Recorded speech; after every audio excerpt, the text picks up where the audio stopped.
Hello everyone, why are you in fear when CSK is here? Hi, this is Mukarram Ali and I'm your science mentor, and now we are going to start the third lecture of microorganism friend and foe। और इस chapter में हम पढ़ने जा रहे हैं एक main topic जो कि होने वाला है commercial use of micro organism, और उसके अंदर कुछ सब टॉपिक आ जाते हैं। तो हम क्या पढ़ने जा रहे हैं आज? Commercial use of micro organism.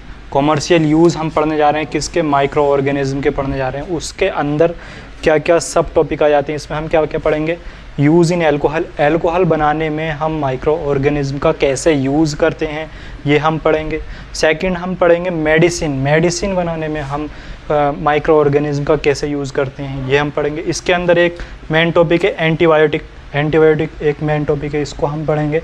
और उसके बाद हम पढ़ने वाले हैं फॉर मेकिंग कर्ड बनाने के लिए, दही बनाने के लिए कौन सा ऑर्गेनिज्म यूज़ होता है, कैसे बनता है, ये सब हम इसको पढ़ेंगे, पूरा मैकेनिज्म पढ़ेंगे। और पेस्ट्रीज़, केक और चीज़ बनाने के लिए हम कैसे यूज़ करते हैं माइक्रो ऑर्गेनिज्म का, ये हम इस चैप्टर में पढ़ने जा रहे हैं, इस लेक्चर में हम पढ़ने जा रहे हैं। तो आइए स्टार्ट करते हैं हम। First topic making of alcohol. Commercial use हमने बता दिया, इनसे ये सब क्या है, इसके कॉमर्शियल यूज़ हैं। अब हम टॉपिक पढ़ने जा रहे हैं कौन सा? यूज़ इन एल्कोहल बनाने में कैसे यूज़ करते हैं माइक्रो ऑर्गेनिज्म का। तो हमारा ये थर्ड लेक्चर है, ठीक है।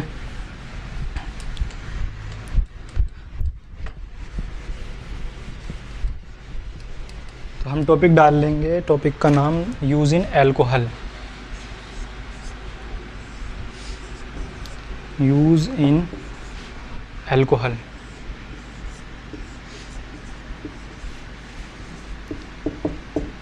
एल्कोहल बनाने के लिए हम माइक्रो ऑर्गेनिज्म का कैसे यूज़ करते हैं? तो एल्कोहल बनाने के लिए एक इंग्रेडिएंट होता है जो कि है शुगर को कन्वर्ट किया जाता है किस में? एल्कोहल में। और ये किसके द्वारा होता है? एक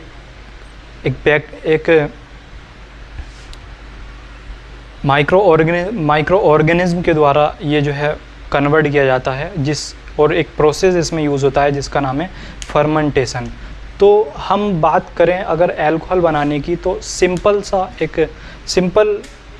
कुछ चीज़ें हम इसमें ले लेते हैं, इसका पूरा प्रोसेस जानते हैं कैसे होता है।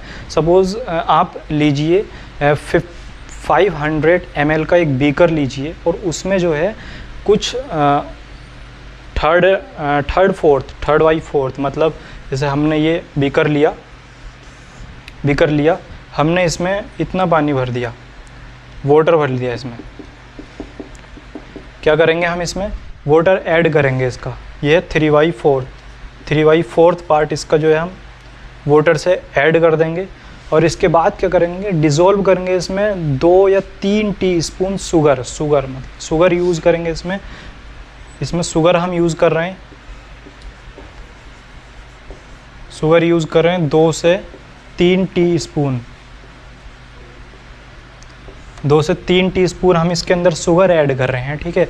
उसके बाद जो है इसको कुछ देर के लिए ऐसे छोड़ देंगे, कवर्ड कर दें, ऐसे जो है मतलब खुले में इसको ऐसे छोड़ देंगे समथिंग 4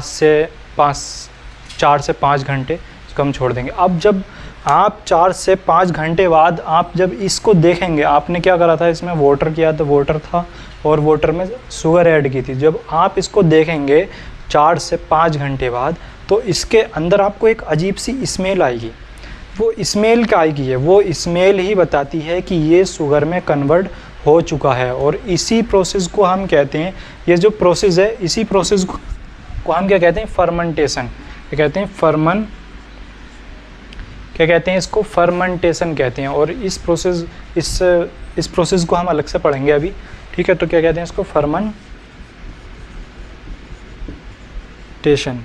ये जो हमने यूज़ किया है, conversion of sugar into alcohol is called fermentation. तो एल्कोहल बनाने में हम अब हो क्या रहा है? इसमें स्मेल क्यों आ रही है? हमने इसमें वाटर ऐड किया था, शुगर ऐड किया था। अब इसके अंदर हुआ क्या? कुछ माइक्रो ऑर्गेनिज्म जो है प्रोड्यूस हो गए, और इसको क्या कर दिया? कन्वर्ट कर दिया किसमें? एल्कोहल में। तो यही यूज़ है माइक्रो ऑर्गेनिज्म का एल्कोहल बनाने में, ठीक है।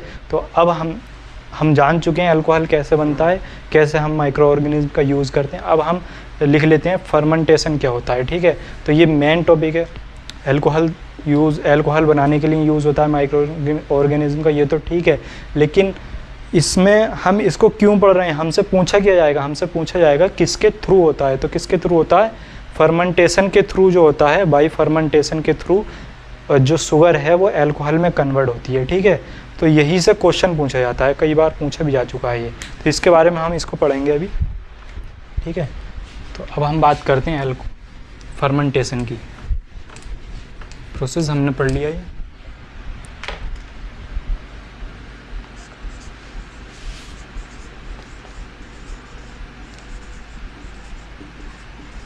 फर्मेंटेशन है क्या, सिंपली हमने इसमें स्मेल आई थी, तो वो स्मेल का आई थी अल्कोहल की थी। अब इसमें हुआ क्या, जो शुगर था ना वो कन्वर्ट हो गया into alcohol.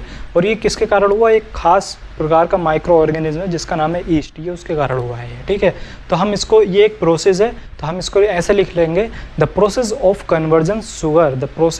Conversion of sugar into alcohol is known as fermentation, ठीक है। तो ये हम यहाँ पे लिख लेंगे इसको, the process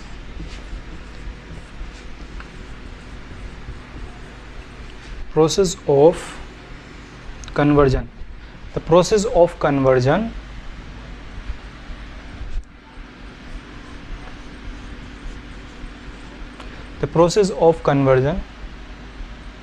ठीक है, कन्वर्जन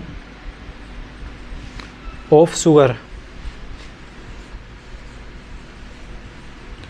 काय को कन्वर्ट कर रहे हैं हम, शुगर को कन्वर्ट कर रहे हैं किसमें, इनटू अल्कोहल में कन्वर्ट कर रहे हैं,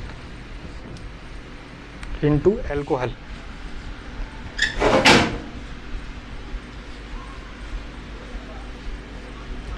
इज नाउन एज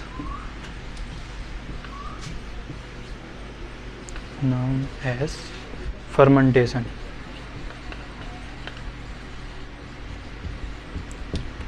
तो ये इसको लिखेंगे आप, the process of conversion of sugar into alcohol is known as fermentation, ठीक है। तो ये इसकी डेफिनेशन हो गई। ये प्रोसेस होता है शुगर को अल्कोहल में कन्वर्ट करने का प्रोसेस, क्या कहलाता है, फर्मेंटेशन कहलाता है। अब ये फर्मेंटेशन एक वर्ड है, अब यहाँ से क्वेश्चन बनेगा, ठीक है। तो ये एक क्वेश्चन हो गया, शुगर को अल्कोहल कन्वर्ट करने का प्रोसेस क्या कहलाता है, फर्मेंटेशन कहलाता है। अब ये यहाँ से क्वेश्चन पूछा जाएगा, इसकी खोज किसने की थी, किसने डिस्कवर किया था ये, तो इसको डिस्कवर किया था किसने, लुईस पास्चर ने। तो हम यहाँ लिख लेंगे डिस्कवर्ड बाई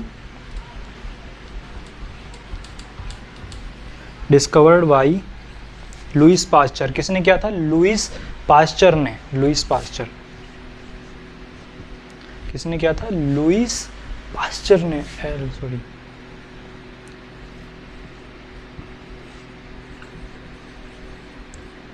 किसने किया था, लुईस पास्चर।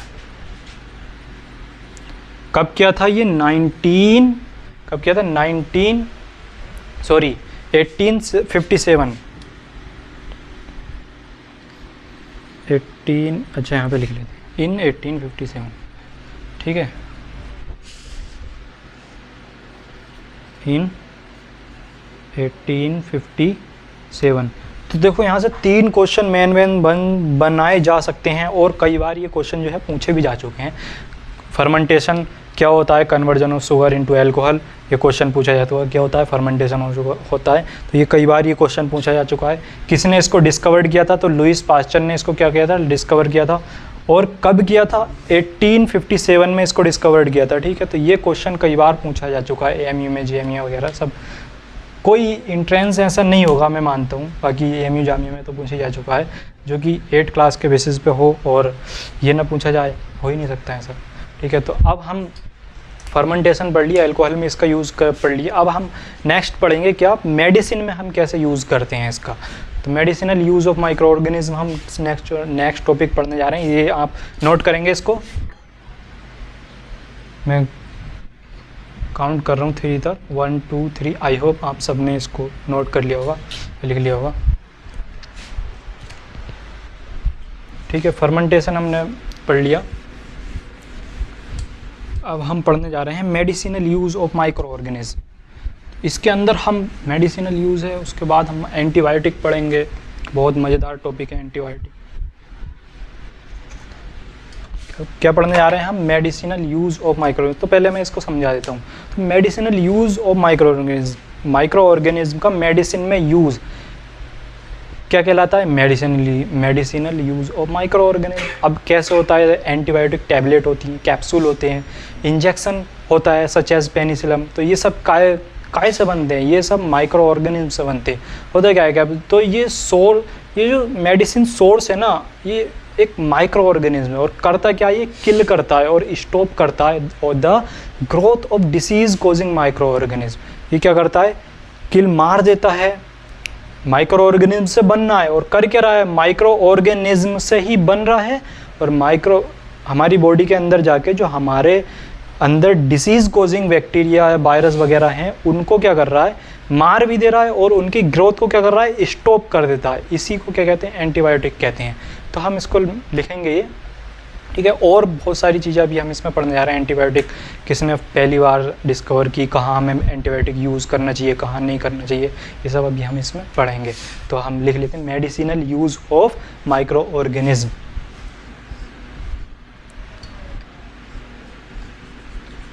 मेडिसिन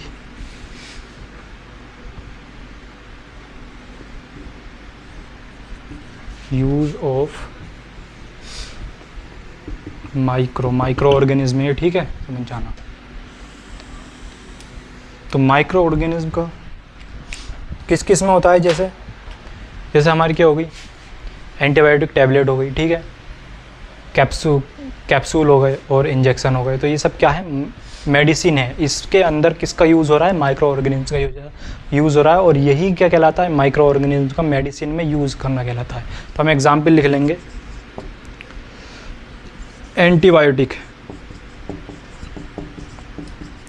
एंटीबायोटिक्स हो गई, कैप्सूल हो गए, इंजेक्शन हो गए,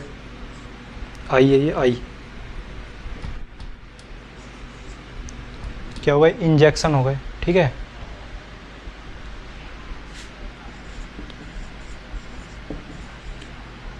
एनसीईआरटी एक खास तरीके का इंजेक्शन शो करती है एनसीईआरटी में, तो वो क्या है? पेनिसिलिन, ठीक है।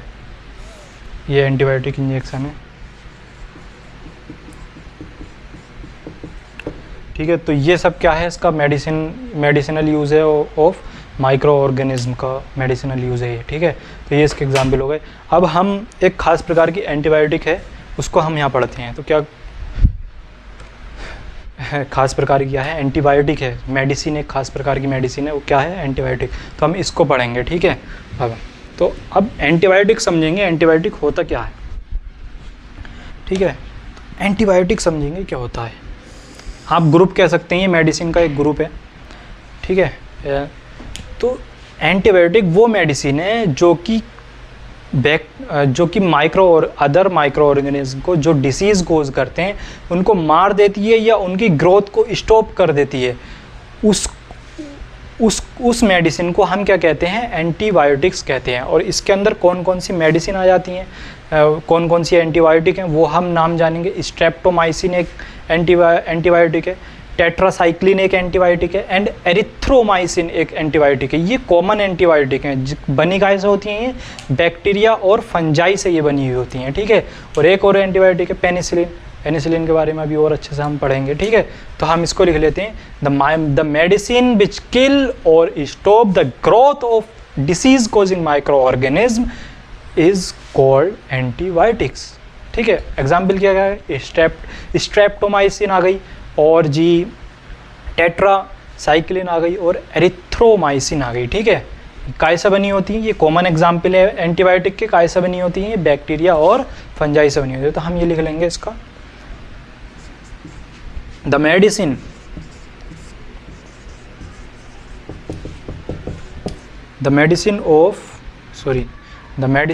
विच किल और stop, the medicine which kill or stop the growth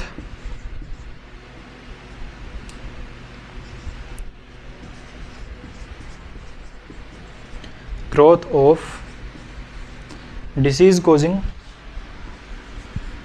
क्या है, डिसीज कोजिंग माइक्रो ऑर्गेनिज्म, ठीक है।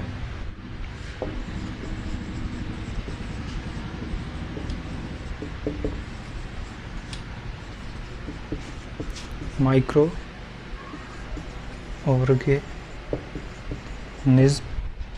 is known as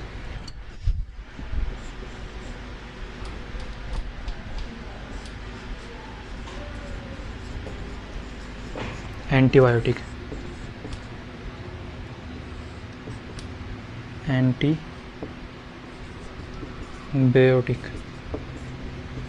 ठीक है।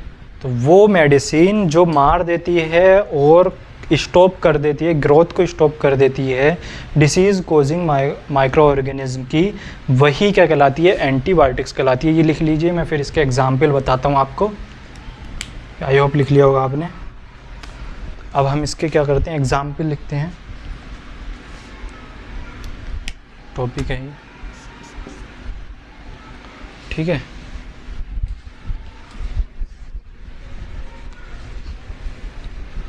एग्जाम्पल की अगर हम बात करें तो क्या क्या आता है, तो आया था स्ट्रेप्टोमाइसिन, टेट्रासाइक्लिन और एरिथ्रोमाइसिन, क्या है, ये कॉमन एग्जाम्पल हैं इसके, ठीक है। स्ट्रेप्टोमाइसिन क्या है, स्ट्रेप्टोमाइसिन है, ठीक है, स्ट्रेप्टोमाइसिन है, टेट्रासाइक्लिन है और एरिथ्रोमाइसिन है, ठीक है। टेट्रासाइक्लिन,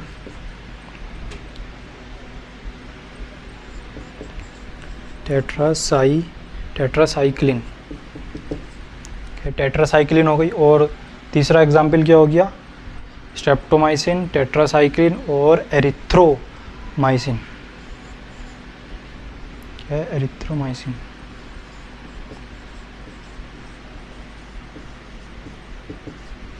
ये तीनों क्या हैं, कॉमन एग्जाम्पल हैं, कॉमन एंटीबायोटिक हैं, कॉमन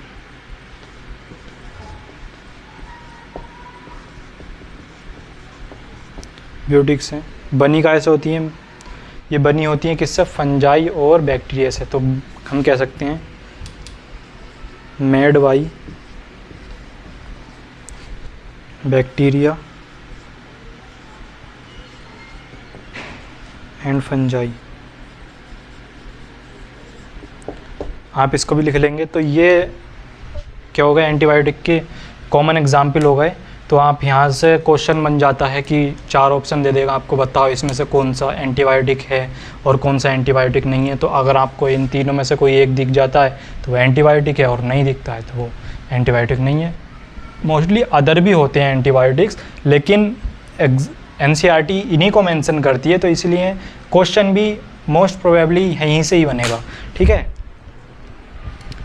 तो एग्जाम्पल हम एक बार रिवाइज कर लेंगे, स्ट्रेप्टोमाइसिन, टेट्रासाइक्लिन, एरिथ्रोमाइसिन, ये याद करने हैं आपको, यहाँ से क्वेश्चन बनेगा ही बनेगा, ठीक है। ये कॉमन एग्जाम्पल है किसके, एंटीबायोटिक के। और मेड बाई बनी होती है कैसे, बैक्टीरिया और फंजाई से। आगे हम पढ़ते हैं क्या, कुछ नोट पॉइंट हम एंटीबायोटिक के बारे में लिखेंगे, ठीक है। तो एंटीबायोटिक के कुछ नोट पॉइंट हम पढ़ने जा रहे हैं, पहले मैं समझाऊंगा फिर उसके बाद लिखूंगा, ठीक है। और ध्यान से आप नोट्स बनाते रहिए, पढ़ते रहिए, बस यही काफ़ी है। तो हम नोट पॉइंट कुछ लिखेंगे, नोट लें। तो पहले हम नोट पॉइंट समझते हैं क्या है।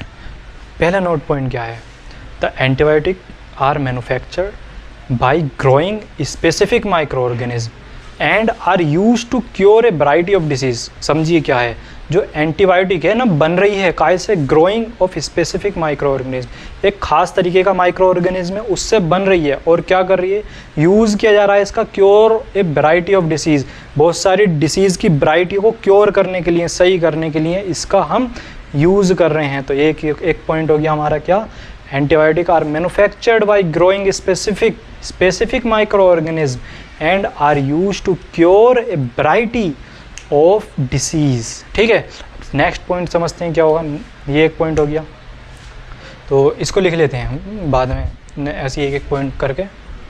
तो क्या क्या पढ़ा था अभी हमने, क्या समझा था, the antibiotic are manufactured by growing specific micro organism. तो जो एंटीबायोटिक हैं, द एंटीबायोटिक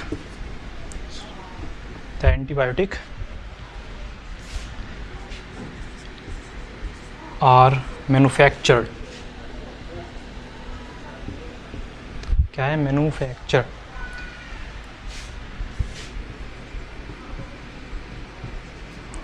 यहाँ पे लिख लेते हैं इसको, are manufactured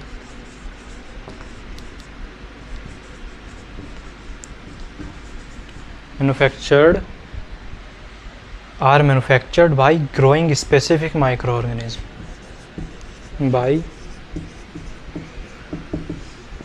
growing specific microorganism,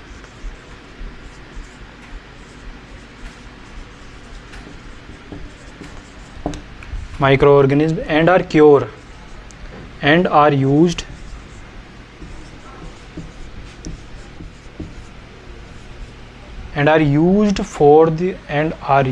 to cure a variety of disease,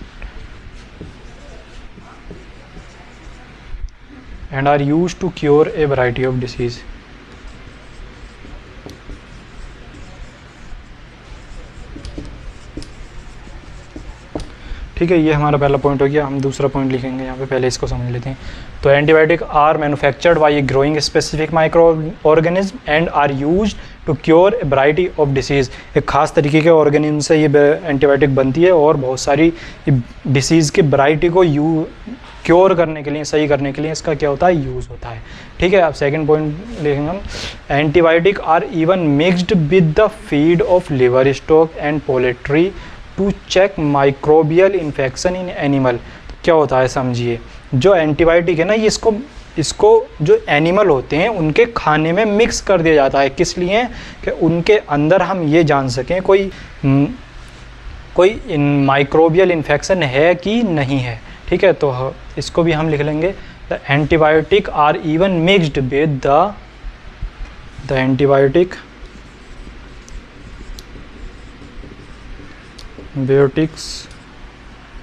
even mixed, the antibiotic are even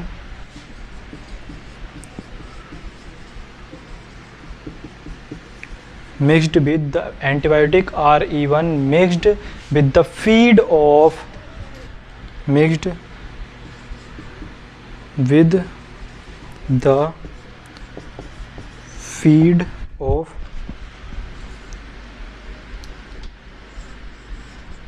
liver stock, feed of liver stock, sorry,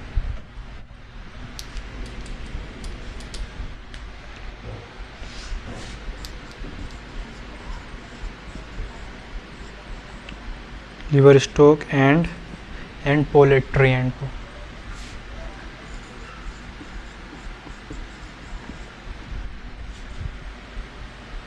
poultry to check microbial infection in animal, to check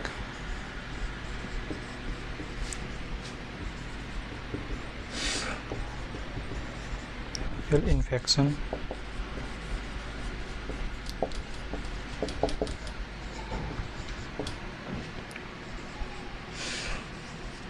तो देखो होता क्या है, जो antibiotic है, हम जैसे poultry farm आपने सुना होगा, तो जैसे पोल्ट्री फार्म होता है जहाँ मुर्गी वगैरह पाली जाती हैं, ठीक है, तो उनके खाने में हम इसको यूज़ कर देते हैं, मिक्स कर देते हैं, लिवर स्टॉक के खाने में इसको मिक्स कर देते हैं एज अ फीड। उनका फीड जो होता है, जो उनका खाना होता है, उसमें हम इसको क्या करते हैं, मिक्सड कर देते हैं। और इससे क्या पता करते हैं कि उनके अंदर कोई माइक्रोबियल डिसीज़ है कि नहीं है। अगर होगी तो वो क्या होगी, सही हो जाएगी इसको खा के। ठीक है, अब दूसरा यूज़ पढ़ते हैं इसको। They are also use in control many plant disease. बहुत सारे प्लांट के अंदर डिसीज़ होती हैं ऐसी जो कि एंटीबायोटिक्स से क्योर की जाती हैं। जैसे बहुत सारी डिसीज़ होती हैं, आपने देखा होगा, जो पेड़ पौधे होते हैं उनके जो पत्ते होते हैं वो ख़राब से हो जाते हैं, उनके फ्रूट ख़राब हो जाते हैं, कीड़ा उनमें लग जाता है। तो ये सारी डिसीज़ें प्लांट के अंदर भी होती हैं, जैसे इंसानों के अंदर होती हैं वैसे प्लांट के अंदर भी डिसीज़ होती हैं। वो भी तो एक लिविंग ऑर्गेनिज्म है ना, तो इसलिए उनके अंदर भी डिसीज़ होती हैं। तो उनको सही करने के लिए भी किसका यूज़ होता है, एंटीबायोटिक का यूज़ होता है। तो ये पॉइंट लिखिए, मैं नेक्स्ट पॉइंट लिखता हूँ, ठीक है। आई होप लिख लिया होगा आपने, नहीं लिखा है तो इसको स्क्रीनशॉट ले लेना, ठीक है।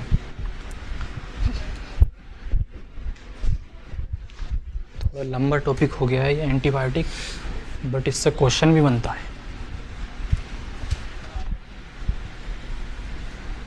मोस्ट प्रोबेबली क्वेश्चन बनता है कहाँ से, जो अभी हमने एग्जाम्पल पढ़ा था वहाँ से क्वेश्चन बनेगा, और अभी जो आगे पढ़ने जा रहे हैं उससे क्वेश्चन बनेगा, कैसे किसने फाउंड की थी ये सब।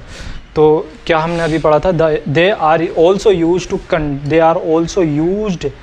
To control many plant disease. They are also used to control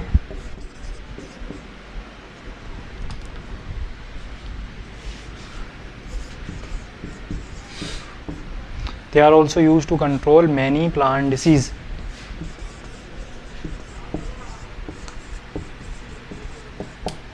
Plant, ठीक है। तो हम प्लांट डिसीज़ को कंट्रोल करने के लिए भी इसका यूज़ करते हैं, ये भी लिख लीजिए। अब हम इसका पढ़ने जा रहे हैं, क्या पढ़ने जा रहे हैं, मैं आगे बताता हूँ। तो अब जो है हम पढ़ने जा रहे हैं इसका क्या, ये पहली बार किसने डिस्कवर की, ये हम इसको पढ़ने जा रहे हैं।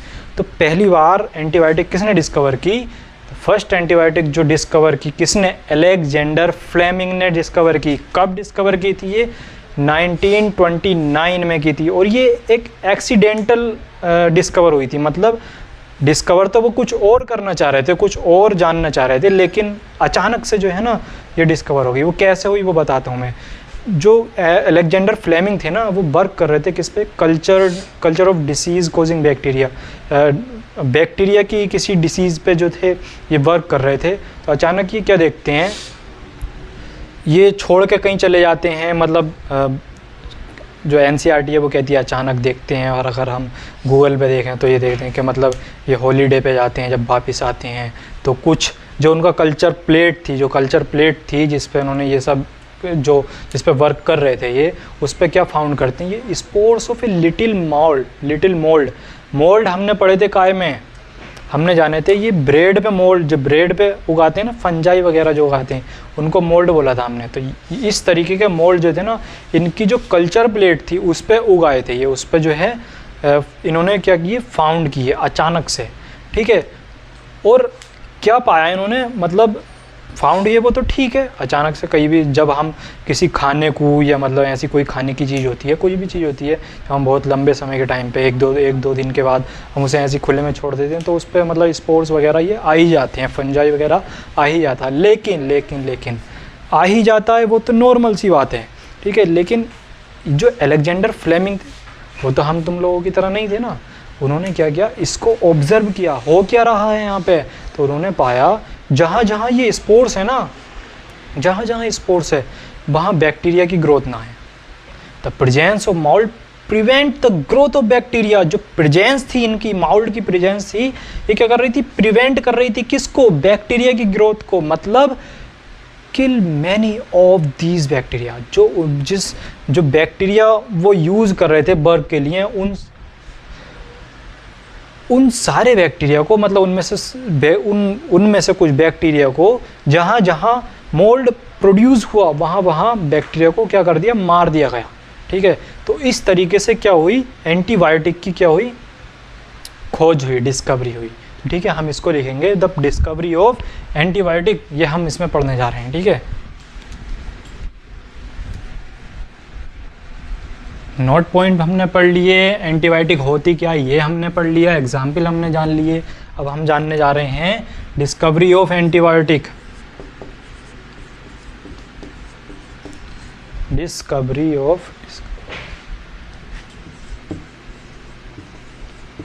एंटीबायोटिक्स। किसने डिस्कवर किया ये? By first discovered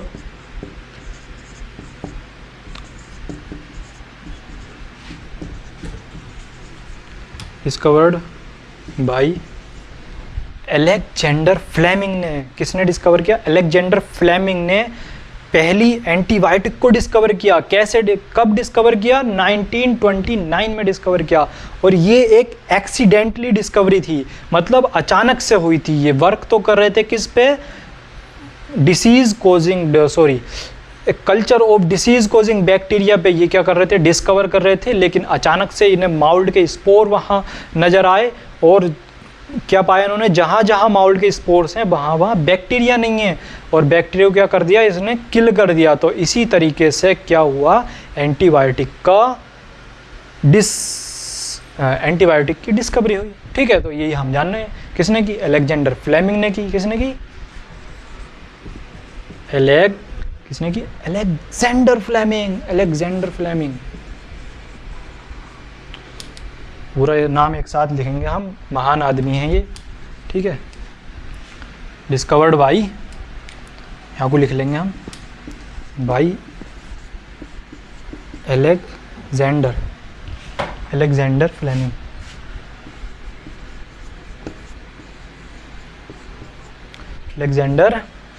Fleming. कब की थी ये? इन 1929। डेट याद रखना, नाम याद रखना, क्वेश्चन बनेगा यहाँ से, बहुत बार पूछा भी जा चुका है। ठीक है, तो ये बस याद रख लो। बाकी जो मैं समझाया हूँ वो तो बस समझने की चीज़ है, क्वेश्चन में नहीं पूछा जाता है वो। बाकी फिर भी मतलब ध्यान में रखना कि माउल्ड प्रोड्यूस हो रहे थे, और जहाँ जहाँ माउल्ड प्रोड्यूस हो रहे थे वहाँ वहाँ बैक्टीरिया की ग्रोथ नहीं थी। ठीक है, बस इतना याद कर लो। अब थोड़ा सा मैं इसके बारे में और बताता हूँ, उसके बाद हम चलेंगे काय पे। फर्मेंटेशन भी हमारा हो चुका है, फिर चलेंगे हम कर्ड पे, mechanism of curd and mechanism of pastries and cake. तो ये लिख लीजिए यहाँ, फिर इसके बाद में थोड़ा सा इसके बारे में और बताता हूँ। आई होप लिख लिया होगा आपने। किसने डिस्कवर की थी? अलेक्जेंडर फ्लेमिंग ने डिस्कवर की थी, 1928 में डिस्कवर की थी। ये क्या थी? एक्सीडेंटली डिस्कवर हुई थी, ये अचानक से डिस्कवर हुई थी। ठीक है, तो अब बात करते हैं हम एंटीबायोटिक कहाँ यूज़ करनी चाहिए, कहाँ नहीं यूज़ करनी चाहिए। तो antibiotic should be taken only on advice of qualified doctor and complete that course. हमें जो एंटीबायोटिक लेनी चाहिए ना, सिर्फ तभी लेनी चाहिए जब हमें जब ज़रूरत हो। मतलब अगर कोई डॉक्टर आपसे बोल रहा है एंटीबायोटिक लेने के लिए, तभी आप एंटीबायोटिक का यूज़ करें। और जो डॉक्टर पूरा कोर्स आपको बता रहा है तो उस कोर्स को कंप्लीट करें।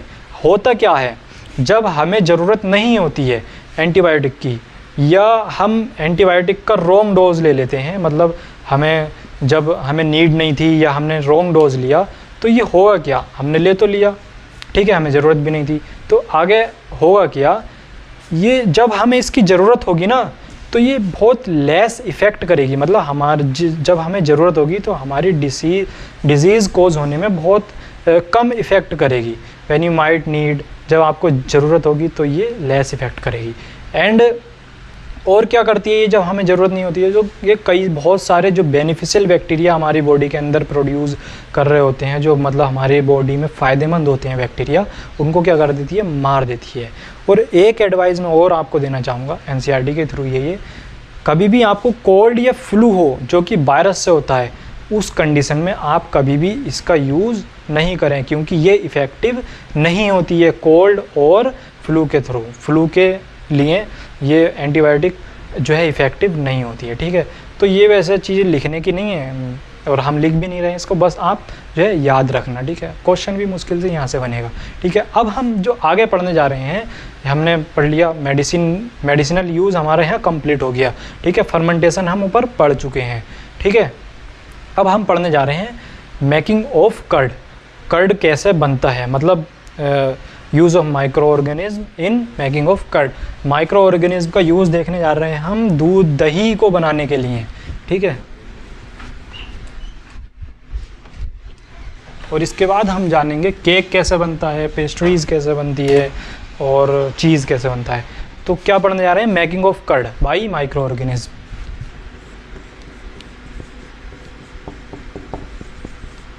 Making of curd by micro organism, ठीक है, डॉट डॉट मतलब माइक्रो ऑर्गेनिज्म, ठीक है।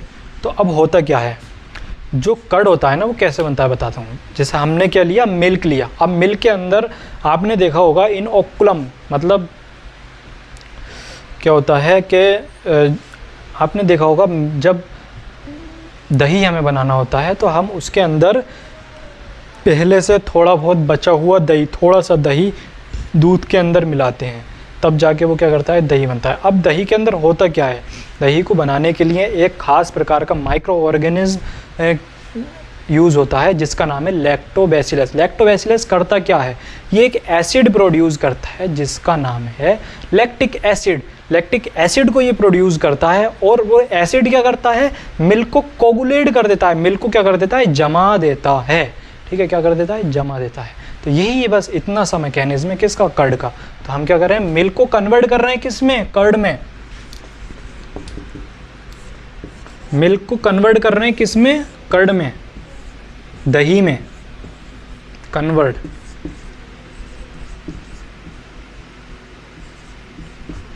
कन्वर्ट कर रहे हैं किसमें, दही में। कौन से बैक्टीरिया के थ्रू, लैक्टोबैसिलस, बाई लैक्टोबैसिलस।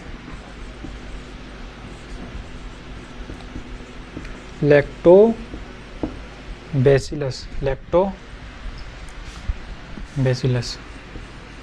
ये है क्या, एक बैक्टीरिया है। क्या है ये, एक बैक्टीरिया है, ठीक है। बस इतना ही है। करता क्या है, ये अपनी नंबर को मल्टीप्लाई करता है, अपने बच्चों को पैदा करता है किसके, दूध के अंदर। और इसके बच्चे क्या करते हैं, इसके बच्चे क्या करते हैं, कार्बन डाइऑक्साइड वगैरह, मतलब अपनी क्या करते हैं, जिंदा रहते हैं। जिंदा रहते क्या कर देते हैं, ये लैक्टिक एसिड प्रोड्यूस कर देते हैं। लैक्टिक एसिड से क्या होता है, मिल्क जो है जम जाता है, कोगुलेट हो जाता है और दही में कन्वर्ट हो जाता है, ठीक है। तो बस इतना सा मैकेनिज्म है किसका, कर्ड का। तो हम कर्ड कैसे बनता है ये हमने पढ़ चुके हैं हम यहाँ पे, बस इतना से हमें ये भी लिख लेंगे, थ्रो मल्टीप्लिकेशन। एक बैक्टीरिया तो नहीं करेगा ना, मतलब फिर जनन करना पड़ेगा, उसे रिप्रोड्यूस करना पड़ेगा और बैक्टीरिया को। बहुत सारा लैक्टिक एसिड जब होगा तभी तो इतने सारे दूध को कोगुलेट करेगा, जमाएगा किसमें, दही में, ठीक है। तो मल्टीप्लिकेशन जरूरी है इसके लिए।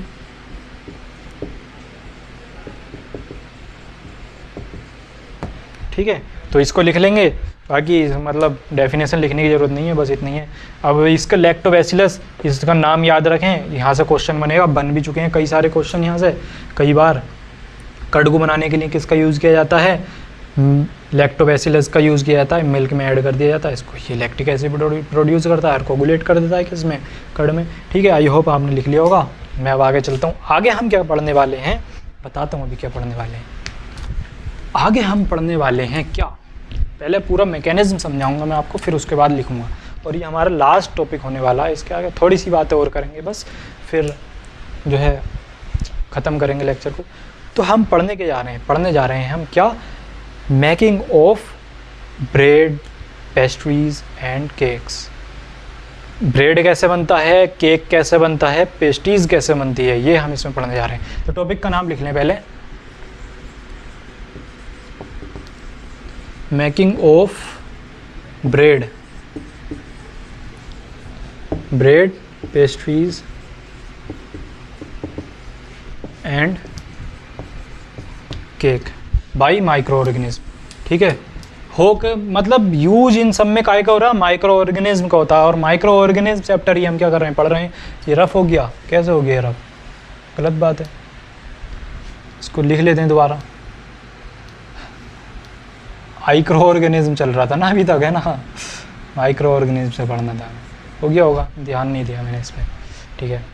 तो हम क्या पढ़ने जा रहे हैं अब, the mechanism of, sorry mechanism को छोड़िए, थोड़ा सा लेंदी जो है वर्ड हो गया क्या, making of bread, the making of bread, pastries and cakes bye micro organism. तो हम जानेंगे माइक्रो ऑर्गेनिज्म के द्वारा पेस्ट्रीज, केक और ब्रेड कैसे बनते हैं। तो हम यहाँ पे मैं आपको थोड़ा सा बस ऐसे ही पहले समझाता हूँ, फिर उसके बाद लिखेंगे। देखिए, आप लीजिए ½ kg फ्लोर, आटा या मैदा आप ले लीजिए, ठीक है। अब इसके अंदर कुछ शुगर ऐड कर दीजिए। शुगर का ऐड हमने किस में और किया था, फर्मेंटेशन में भी यूज़ किया था हमने। तो इसमें कुछ शुगर ऐड कर दीजिए और उसके अंदर वार्म वाटर, गर्म पानी मिलाइए, ठीक है। अब क्या करेंगे, गर्म पानी आपने मिला दिया, शुगर ऐड कर दिया, आटा या मैदा आपने ले लिया। अब क्या करेंगे आप, small amount of east powder. अब ईस्ट का एक पाउडर आता है, ईस्ट क्या है, माइक्रो ऑर्गेनिज्म में इसका पाउडर आता है, ठीक है। वो आप इसके अंदर ऐड करेंगे और इसको क्या करेंगे, नीड करेंगे टू मेक सॉफ्ट डो। मतलब इसको गूंदेंगे, गूंदना समझते किसको कहते हैं।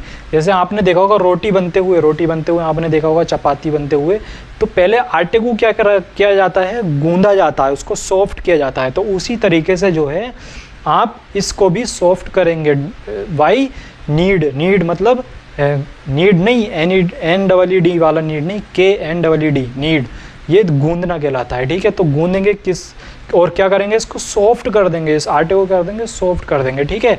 अब इसके बाद क्या करेंगे, आप इसको कुछ देर के लिए छोड़ दीजिए और ऑब्जर्व कीजिए 2 घंटे बाद। 2 घंटे बाद आप क्या देखेंगे, बताता हूँ क्या देखेंगे। पहले मैं सपोज करो ये आपका क्या था, यूटेंसिल्स था जिसके अंदर आपने ये सब चीज़ें ली थी, ठीक है। इसी तरीके का आपने देखा हो रोटी बनाते समय भी यूज़ होता है। तो आपने क्या लिया था, आटा लिया था। सपोज करो ये आटा हो गया, फ्लोर क्या हो गया, ये फ्लोर हो गया, ठीक है। आटा या मैदा, इसके अंदर वार्म वाटर भी है। ये सपोज करो शुगर हो गई हमारी, और यही क्या है, वार्म वाटर के लिए इसमें, ठीक है। अब इसके अंदर हमने क्या ऐड किया, ईस्ट पाउडर। क्या करेंगे हम, ईस्ट पाउडर का हम यूज़ करेंगे, ठीक है। तो अब इसके अंदर होगा क्या, जब आप 2 घंटे बाद आप इसको देखेंगे ना, गूंदने के बाद जब आप इसको देखेंगे, तो जो ये ईस्ट थे क्या हुआ, यही ये हमने डालते, मतलब ये सब यूज़ करते, ये सब काम करते समय हम का फ़ोटो समझ लो इसे। अब 2 घंटे बाद का ये फ़ोटो है, ठीक है। हुआ क्या, इसमें छोटा नहीं हो गया, जगह छोटी पड़ गई इसलिए छोटा बना रहा हूँ, ठीक है। तो होगा क्या, जो ये ईस्ट थे ना, ईस्ट पाउडर जो हमने इसमें डाला था, ये क्या करेंगे, ये मल्टीप्लाई करेंगे, रिप्रोड्यूस करेंगे इसके अंदर, ठीक है, आटे के अंदर, ठीक है। अब ये जब रिप्रोड्यूस करेंगे तो क्या करेंगे, इनको खाने की भी ज़रूरत होगी, इनको सांस लेने की भी ज़रूरत होगी। तो सांस लेना मतलब रेस्पिरेशन करेंगे। रेस्पिरेशन जब ये करेंगे तो कार्बन डाइऑक्साइड रिलीज़ करेंगे। हम भी कार्बन डाइऑक्साइड रिलीज़ करते हैं ना, ऑक्सीजन इनहेल करते हैं, कार्बन डाइऑक्साइड एक्सहेल करते हैं, मतलब कार्बन डाइऑक्साइड छोड़ते हैं और ऑक्सीजन हम लेते हैं। तो इसी तरीके से जो ईस्ट होते हैं, कार्बन डाई जो भी लें वो तो बात की बात है, लेकिन कार्बन डाइऑक्साइड को क्या करेंगे, ये रिलीज़ करेंगे। तो जब कार्बन डाइऑक्साइड को इसके अंदर रिलीज़ करेंगे तो इसका क्या होगा ना, जो आटा है ये इस तरीके से फूल जाएगा, इसका वॉल्यूम इस तरीके से हो जाएगा। सपोज करो ये क्या है, ये आटा हो गया, तो क्या हुआ, आटे का आटा जो है ना फूल गया। क्या करा, इसने अपना वॉल्यूम इंक्रीज़ करा। हुआ क्या, ईस्ट जो है रिप्रोड्यूस करे रैपिडली, बहुत तेज़ी से ईस्ट ने अपना रिप्रोडक्शन करा and produce carbon dioxide during respiration, और कार्बन डाइऑक्साइड गैस प्रोड्यूस करी किसके दौरान, रेस्पिरेशन के दौरान। अब होगा क्या, जो इस आटे को जब हमने गूंदा था, तो जब आपने गूंद के इसको छोड़ा तो वहाँ एक सरफेस की लेयर बन गई। अब लेयर ऐसी बनी, आप इधर से कुछ डालो या अंदर से कुछ डालो, मतलब इसके अंदर क्या है, आर पार नहीं हो सकता। मतलब ना तो नीचे से आई हुई चीज़ बाहर को जा सकती है, ना ऊपर से डाली हुई चीज़ अंदर को जाए। सपोज करो आपने पानी डाला, तो पानी क्या होगा, आपके ऊपर तैरेगा। क्यों तैरेगा, क्योंकि वो अंदर ही नहीं जा रहा है, ठीक है। तो इस तरीके का कुछ आटा हो गया है। अब क्या हुआ, इसके अंदर इसमें मिक्स क्या होगा, पाउडर, ईस्ट पाउडर मिक्स हुआ था। अब उसने रिप्रोड्यूस करा तो उसको रेस्पिरेशन की ज़रूरत पड़ी, और जब रेस्पिरेशन की ज़रूरत पड़ी तो उसने क्या करा, कार्बन डाइऑक्साइड को रिलीज़ करा। तो उसको जब रिलीज़ करा तो उसको निकलने के लिए कहीं जगह नहीं थी। तो अब जब जगह नहीं थी तो क्या करेगा, ये बबल्स फॉर्म करेगा, गुब्बारे टाइप के, बैलून टाइप के, ये क्या कर देगा, आटे के अंदर फॉर्म कर देगा, ठीक है, स्ट्रक्चर बना देगा। और इसका जो वॉल्यूम है ना, वॉल्यूम, इसका वॉल्यूम इंक्रीज कर देगा। तो इसी तरीके से क्या है, ये फूल जाएगा, इसका जो सरफेस है, इसका जो वॉल्यूम है वो बढ़ जाएगा, ठीक है। और जब ये बढ़ जाएगा तो ये आटा जो है अब ब्रेड, पेस्ट्रीज और केक बनाने के लायक बन चुका है। अब हम इसका क्या करेंगे, कटिंग करेंगे इसको, चाहे केक की फॉर्म में ले लो, चाहे पेस्ट्रीज की फॉर्म में ले लो, या ब्रेड की फॉर्म में ले लो। और इसी बेसिस पे जो बड़ी बड़ी इंडस्ट्रियाँ होती हैं, लाइक बेकिंग इंडस्ट्री जैसे जो बनते हैं ये ब्रेड वगैरह जहाँ बनते हैं, इसी मैकेनिज्म का जो है वो यूज़ करती हैं, ठीक है। तो हमने ये सब जाना, अब इसके कुछ मेन पॉइंट है वो लिख लेते हैं, और इस लेक्चर को लास्ट थोड़ा सा और मैं कुछ बातें हैं वो समझा के हम इस लेक्चर को लास्ट कर देते हैं, ठीक है। तो इसको हम लिख लेते हैं। तो क्या करा, जो ईस्ट थे, इसने ईस्ट क्या करा, reproduce rapidly and produce carbon dioxide during respiration. क्या करा, produce, sorry, east reproduces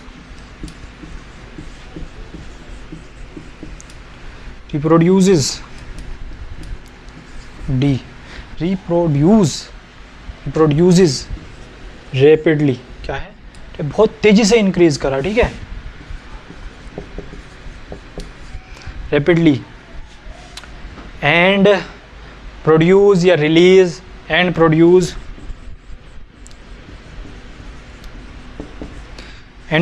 carbon dioxide,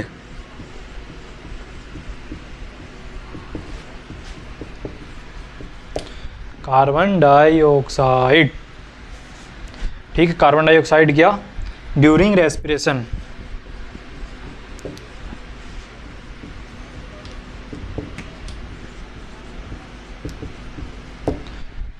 अब जब रेस्पिरेशन के द्वारा कार्बन डाइऑक्साइड रिलीज किया तो क्या हुआ, बबल फॉर्म हो गए, bubbles of the gas fill the dough.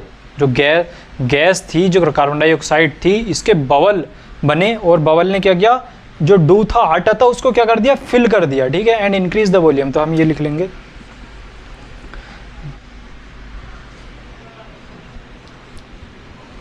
Bubbles of the gas fill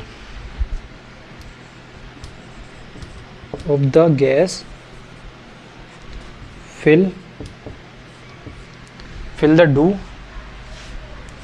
क्या है, fill the dough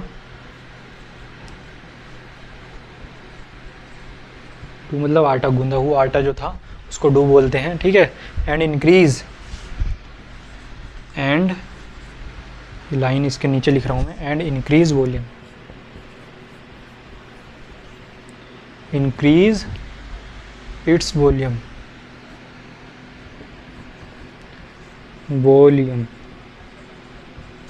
ठीक है।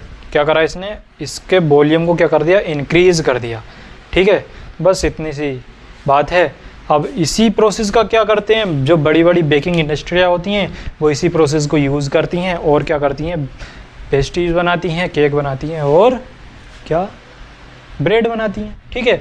अब जो है कॉमर्शियल यूज़ हमारे कंप्लीट हो गए हैं, लेकिन थोड़े से और हम इसको जान लेते हैं। जो माइक्रो ऑर्गेनिज्म होते हैं ना, ये लार्ज स्केल पे एल्कोहल, बाइन और एसिटिक एसिड मतलब विनेगर, सिरका आपने जाना होगा। तो इन सबको बनाने के लिए माइक्रो ऑर्गेनिज्म का यूज़ होता है, लिखने की कोई ज़रूरत नहीं है। फर्मेंटेशन में हमने एल्कोहल का यूज़ पढ़ लिया था, और आप बस इतना याद रखो, बाइन शराब को और एसिटिक एसिड विनेगर को बनाने के लिए भी माइक्रो ऑर्गेनिज्म का यूज होता है, ठीक है। बस इतनी सी बात याद रखो बस। तो आई होप आपको ये लेक्चर आज बहुत अच्छे से समझ में आया होगा। मैंने बहुत मेहनत की है इस लेक्चर में, मेरा गला भी सूखने लगा है, तो मैं उम्मीद करता हूँ आपको बहुत अच्छे से समझ में आया होगा। और अब आप क्या करेंगे, इस लेक्चर को पढ़ेंगे।